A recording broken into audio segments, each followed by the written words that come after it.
This is part 1 of Federalist number 23.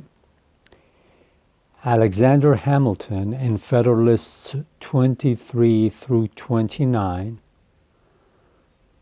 will focus on the national defense and will be telling his readers why the new Constitution that they have prepared, that they have written in the Federal Convention in Philadelphia, would be much better than the old Constitution, the Articles of Confederation, that they are trying to replace.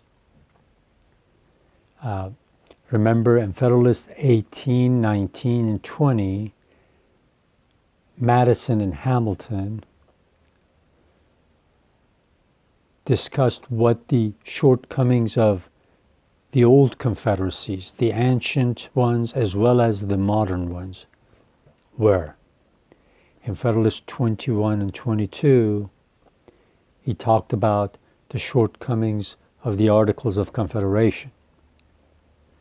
Now here he's going to talk about the good things, the positive things about the new Constitution, and at the same time remind the readers what the shortcomings, the bad things, the defects of the old Constitution, of the Articles of Confederation are. So keep in mind, some things will be repeated more than once or twice, so don't think you're going to get bored, because every once in a while there will be a paragraph that will be extremely important.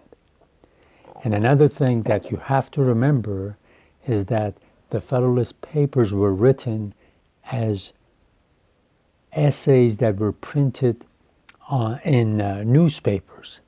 They were not at first printed as a book.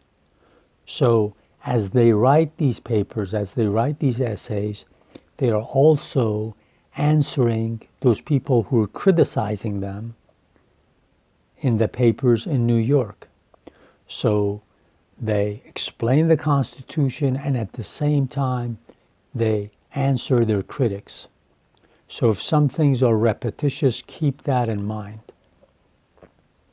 So here at first he's going to say about what's the object of this union.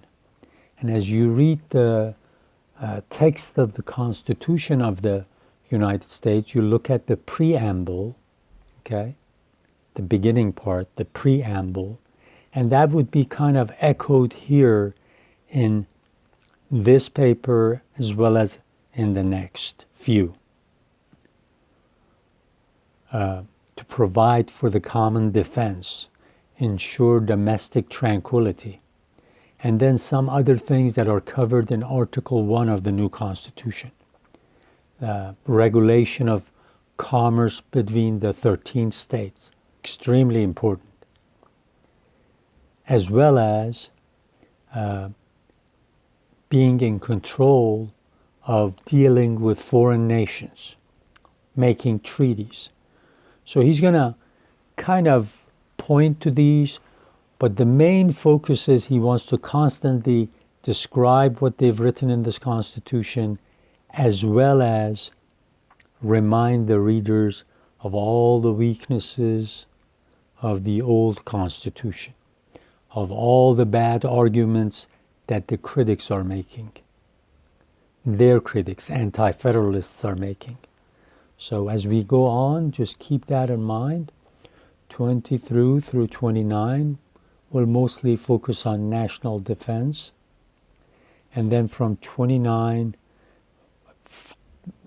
a few starting at 29 will have to do with revenue, the income for the Treasury, so that would be taxation and other things.